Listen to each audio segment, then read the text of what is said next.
गणपती बाप्पाला दुर्वा का वाहतात?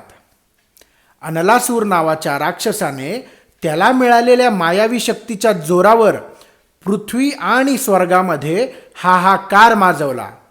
तेव्हा भयभीत झालेले ऋषी आणि देव भगवान शंकरांकडे बचावासाठी धावले. त्यावेळेस गणपती अनलासुराचा वध करेल अशी भविष्यवाणी भगवान शंकरांनी केली. अनल म्हणजे अग्नी.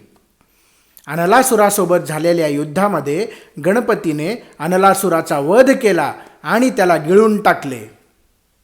पण अनलासुराकडे असलेल्या अग्नीच्या शक्तीमुळे गणपती बाप्पाच्या संपूर्ण शरीरामध्ये आणि पोटामध्ये दाह निर्माण झाला.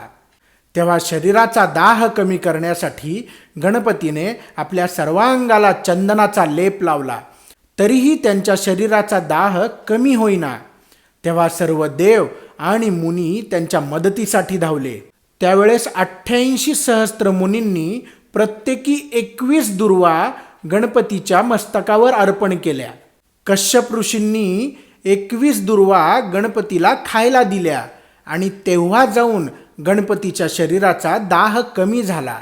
त्यावेळेस मला जो कोणी भक्तिभावे दुर्वा अर्पण करेल त्याला हजारो तीर्थयात्रा, व्रतवैकल्य आणि दान केल्याचे पुण्य लाभेल असा आशीर्वाद गणपतीने दिला. आता सायंटिफिकली बघितलं तर दुर्वा आपल्या शरीरातील विषारी द्रव्य म्हणजेच टॉक्सिन्स बाहेर फेकण्याचं काम करतात. तसेच आपल्या शरीरातील उष्णता कमी करण्याचं काम देखील दुर्वा करतात आणि म्हणूनच गणपतीला दुर्वा वाहतात. समजलं? जय गणेश.